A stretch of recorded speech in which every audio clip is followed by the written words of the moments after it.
ہے کہ میں اس سے تمہاری داڑھی کو کاٹوں گا۔ چنانچہ مولانا جعفر تھانسری یوں کہتے ہیں، اور انگریز کے بچے میں اتنا بڑا ہو گیا، آج تک میں نے آقا مدنی صلی اللہ علیہ وسلم کی اس سنت پر میں نے تیزی نہیں چلائی ہے۔ اگر تیرے اوپر ہی لازمی اور ضروری ہو گیا ہے میری داڑھی کو کاٹنا، تو میری داڑھی کو نہ کاٹ، میری گردن کو میرے بدن سے جدا کر دے۔ مولانا جعفر تھانسری کی جب داڑھی اس نے کاٹی تو مولانا جعفر تھانسری اپنی داڑھی کو اپنے ہاتھ میں لے کر کے رونے لگتے ہیں، اور وہ پولیس والا یہ پوچھتا ہے کہ تھوڑی دیر پہلے جب تمہیں سزائے موت سنائی گئی تھی تو تم ہنس رہے تھے، لیکن ابھی تو کچھ بھی نہیں ہوا، ابھی تو داڑھی کاٹی گئی ہے، تم کیوں رو رہے ہو؟ مسلمانوں سنو مولانا جعفر تھانسری کا کیا جواب تھا۔ یہ جواب تھا کہ میں اس لیے رو رہا ہوں، میں اس داڑھی پر رشک کر رہا ہوں کہ داڑھی مجھ سے پہلے شہید ہو گئی، ہونا تو یہ چاہیے تھا کہ اس سے پہلے میں شہید ہوتا۔ یہ وہ مدارس ہیں جو ہمیں سکھاتے ہیں کہ آقا مدنی صلی اللہ علیہ وسلم سے کیسے محبت کی جائے۔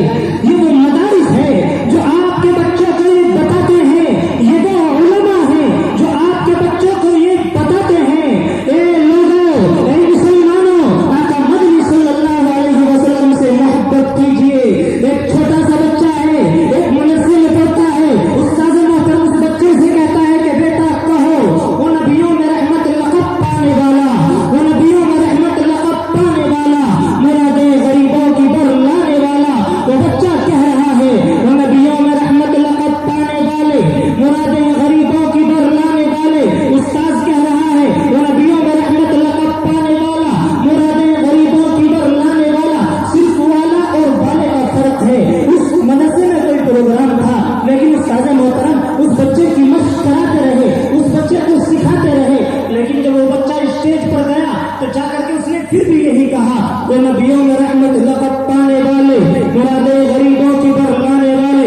اسٹیج پر تو بڑے بڑے شعراء ہوتے ہیں، بڑے بڑے مقرر حضرات ہوتے ہیں۔ استاد محترم کو بہت غصہ آیا کہ اس نے پھر بھی یہی پڑھا ہے وہ نبیوں میں رحمت لقب پانے والے، مراد غریبوں کی بر لانے والے۔ اصل شعر یہ ہے وہ نبیوں میں رحمت لقب پانے والا، مراد غریبوں کی بر لانے والا۔ استاد محترم کو بہت غصہ آیا، کیوں؟ یہ مہمان کرام یہ کہیں گے یہ کیسے اساتذہ ہیں، کیسے ذمہ دار ہیں کہ بچوں کی انہوں نے مشق بھی نہیں کرائی ہے۔ استاد محترم جب وہ پروگرام پورا ہو جاتا ہے، اس بچے کی ملاقات درسگاہ میں ہوتی ہے، استاد محترم اس بچے کو بلاتے ہیں، بلا کر کے ناراض ہوتے ہیں، غصہ ہوتے ہیں، پھر کہتے ہیں کہ بیٹا کہو محمد، کہ بیٹا کہو محمد۔ وہ بچہ کچھ نہیں بولتا ہے، خاموش ہے، اتنے میں ہاتھ پہ ہو جاتا ہے، انٹرول ہو جاتا ہے، جو 25 سے آدھے گھنٹے کی ریسس ہوا کرتی ہے۔ ریسس جب ہو جاتی ہے وہ بچہ باہر نکلتا ہے، جا کر کے وضو کرتا ہے، وضو کر کے دوبارہ درسگاہ یعنی کلاس میں آتا ہے، آ کر کے استاد محترم پھر بلاتے ہیں، کہتے ہیں کہ بیٹا کہو محمد۔ وہ بچہ پھوٹ پھوٹ کر رونے لگتا ہے، اس بچے کی آنکھوں سے آنسو جاری ہو جاتے ہیں اور کہتا ہے محمد۔ استاد محترم پوچھتے ہیں کہ بیٹا میں نے تم سے اتنی دیر کہلوایا تھا کہ بیٹا کہو محمد، تم خاموش تھے، تم نے کچھ نہیں بولا تھا، کیا وجہ تھی؟ وہ بچہ یوں کہتا ہے استاد محترم بات یہ تھی کہ میں بے وضو تھا، میرا وضو نہیں تھا، میں نے آقا مدنی صلی اللہ علیہ وسلم کا نام بغیر وضو لینا مناسب نہیں سمجھا۔